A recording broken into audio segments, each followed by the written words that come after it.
اعوذ باللہ من الشیطان الرجیم بسم اللہ الرحمن الرحیم۔ ہم سورہ دخان شروع کر رہے ہیں۔ بسم اللہ الرحمن الرحیم۔ حامیم والکتاب المبین۔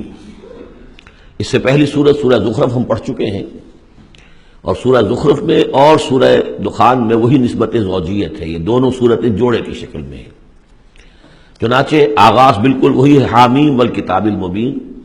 حامیم قسم ہے اس روشن کتاب کی، واضح کتاب کی، اور قسم کے بعد مقسم علیہ یہاں نہیں ہے، وہ میں بتا چکا ہوں۔ ان تمام صورتوں میں گویا کہ محذوف ہے مقسم علیہ۔ قسم کس بات پر کھائی؟ یاسین والقرآن الحکیم انک لمن المرسلین، تو انک لمن المرسلین یہاں پر محذوف مانیے۔ گواہ ہے یہ قرآن، روشن قرآن، کہ اے محمد آپ اللہ کے رسول ہیں، یہ آپ کی رسالت کا ثبوت ہے، قطعی ہے۔ اور دوسری نسبت جو ہے ان دونوں صورتوں میں، وہاں ذکر تھا کہ یہ قرآن جو ہے ہمارے پاس ہے، اصل قرآن، وَإِنَّهُ فِي أُمِّ الْكِتَابِ لَدَيْنَا لَعَلِيٌّ حَكِيمٌ، یہ قرآن جو ہے اصل تو ہمارے پاس ہے، لوح محفوظ بھی اسے کہا گیا ہے آخری پارے میں، اور کتاب مقدون بھی کہا گیا اسے سورہ واقعہ میں، یہاں ام الکتاب کہا گیا تھا، وہاں ہے اصل قرآن۔ اب وہاں سے اس کے نزول کا ذکر جو ہے وہ اس سورہ مبارکہ کے شروع میں ہو رہا ہے، تو گویا کہ مضامین کی یہ مشابہت ہے۔ انا انزلناہ فی لیلۃ مبارکہ، ہم نے اس کو نازل کیا ہے ایک مبارک شب میں۔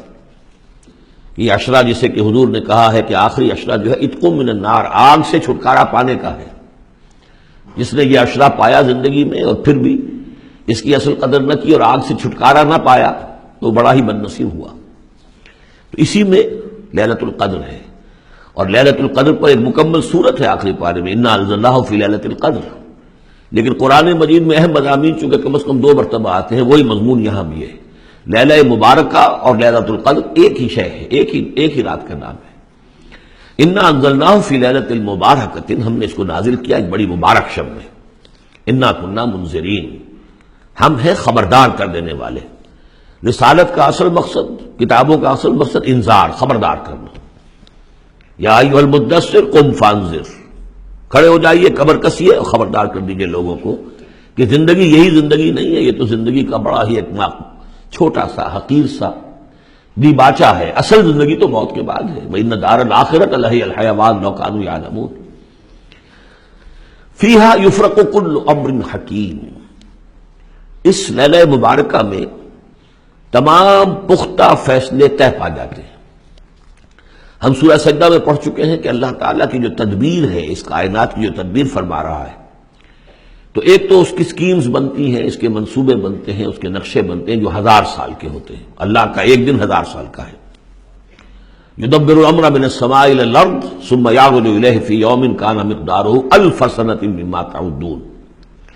لیکن پھر ہمارے حساب سے جو ہر سال کا معاملہ آتا ہے، تو یہ بھی ایک رات ایسی ہے سال کی، یہ اس یوں سمجھیے کہ جو کاسمک جو ایک امپائر ہے اللہ تعالیٰ کی عظیم مملکت ہے، یہ اس کاسمک امپائر کی یہ بجٹ سیشن ہے سال کا، اور اس میں سال کے اندر ہونے والے سارے واقعات کے ضمن میں جو کچھ ہونا ہے وہ فیصلے طے پا کر، اور یفرقو کا صحیح مفہوم ہوگا ایشو کر دیے جاتے ہیں۔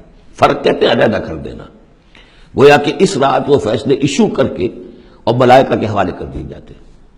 تو چونکہ یہ رات وہ عظیم رات ہے کہ جس میں تمام سال کے فیصلے طے پا کر اور ملائکہ کے حوالے کر دیے جاتے ہیں کہ اب ان کی امپلیمنٹیشن کرو، وہ سول سروس ہے، وہ بیوروکریسی ہے اس کائناتی حکومت کی۔ تو اسی رات کو اللہ نے اس قرآن کو لوح محفوظ یا ام الکتاب سے اتار دیا سمائے دنیا تک۔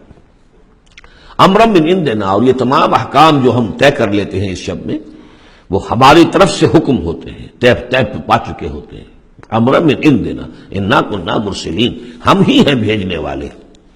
رحمتا من ربک، اور تمام فیصلے جو ہوتے ہیں اللہ تعالیٰ کے رحمت ہی پر مبنی ہوتے ہیں، اور خاص طور پر اس کتاب کا بھیجا جانا وہ تو ایک عظیم رحمت ہے نوع انسانی کے لیے۔ انہ هو السمیع العلیم، یقیناً وہ سب کچھ وہی ہے، سب کچھ سننے والا اور سب کچھ جاننے والا۔ رب السماوات والارض وما بینہما، وہی ہے آسمانوں اور زمین اور جو کچھ ان کے مابین ہے، ان سب کا مالک اور رب۔ ان کنتم موقنین، اگر تم یقین کرو، یعنی یہ بات مان لینا تو شاید آسان ہو، یقین کرنا مشکل ہو جاتا ہے۔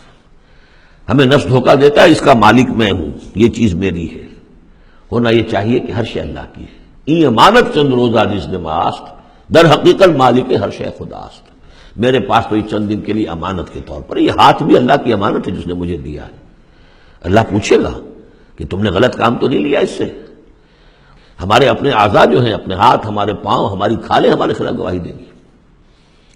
لا الہ الا ہوا یحیی و یمیت، اس کے سوا کوئی معبود نہیں، وہی زندہ رکھتا ہے، وہی مارتا ہے۔ ربکم و رب آبائکم الاولین، تمہارا بھی رب ہے، آقا ہے، اور تمہارے آباء و اجداد جو پچھلے ان کا بھی وہی رب اور آقا ہے۔ بل ہم فی شک یلعبون، لیکن یہ لوگ جو ہے شک ہی میں پڑے ہوئے ہیں۔ یعنی حضور جو قرآن پیش فرما رہے تھے تو جو مکے میں لوگ تھے ان کی اکثریت کا حال یہ تھا کہ وہ شکوک و شبہات میں تھے، اور یا پھر یہ کہ ہنسی مذاق بنایا ہوا تھا کہ یہ کیا ہے، کیا کہہ رہے ہیں محمد، کہ آسمان سے میرے پاس وحی آ رہی ہے صلی اللہ علیہ وسلم۔ فارتقب یوم تأتی السماء بدخان مبین، تو انتظار کرو جس دن کہ آسمان لائے گا دھواں، ایک بڑے کھلا روشن دھواں۔ اس آیت کے بارے میں دو اعظم رجال جو ہیں امت کے، ان کے مابین بڑا شدید اختلاف ہے۔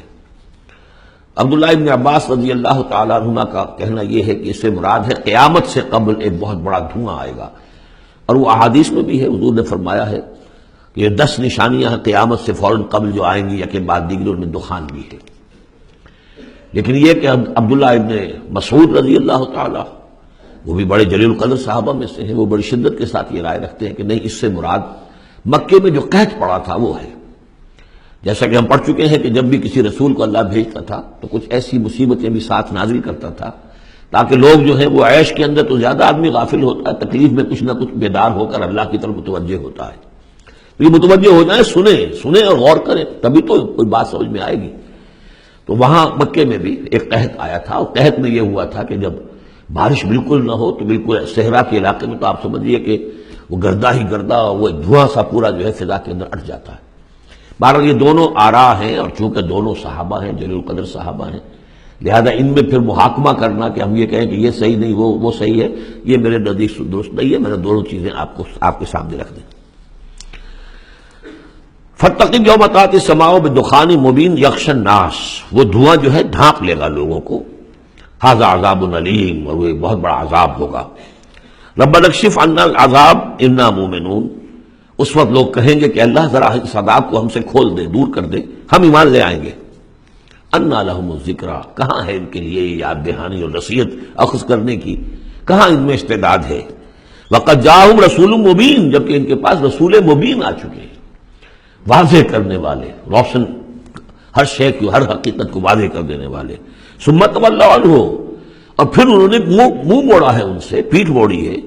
وقالوا معلم مجنون، اور کہا ہے نقل کفر نہ باشد معاذ اللہ، یہ سکھایا پڑھایا ہوا شخص ہے، کسی نے سکھا پڑھا دیا ان کو، محمد کو، یا یہ کہ مجنون ہے، ان کا کوئی دماغی توازن ٹھیک نہیں رہا ہے، یا کوئی آصیب کا، جنات کا سایہ ہو گیا ہے، معاذ اللہ۔ انا کاشف العذاب قلیلا، ہم تھوڑی دیر کے لیے اس عذاب کو دور کر دیں گے۔ اس سے جو ہے عبداللہ ابن مسعود رضی اللہ تعالیٰ عنہ نے دلیل پکڑی ہے کہ قیامت سے قبل والا دھواں جب آئے گا تو اس کے کھلنے کا، اس کے دور ہونے کا کوئی سوال نہیں۔ ہاں یہ کہ یہ جو عذاب آتے ہیں فَلَنُذِيقَنَّهُم مِّنَ الْعَذَابِ الْأَدْنَىٰ دُونَ الْعَذَابِ الْأَكْبَرِ، اس میں امکان ہوتا ہے۔ اِنَّكُمْ عَائِدُونَ، لیکن تم لوگ پھر وہی کچھ کرو گے جو پہلے کر رہے تھے، جیسے قوم موسیٰ کو ہم دیکھ چکے ہیں، 7 اس قسم کی نشانیاں ان کے سامنے آئیں۔ ہر مرتبہ انہوں نے کہا کہ اگر تم اے موسیٰ ذرا اس کو دور کروا دو، اپنے رب سے دعا کرو، پھر ہم ایمان لے آئیں گے، لیکن ہر مرتبہ پھر وہ اس سے منکر ہو گئے۔ یوم نبطش البطشۃ الکبریٰ، جس دن کہ ہم انہیں پکڑیں گے بڑی پکڑ، یعنی بڑا عذاب جب آئے گا، انا منتقمون، تب ہم ان سے پورا انتقام لیں گے۔ صدق اللہ العظیم۔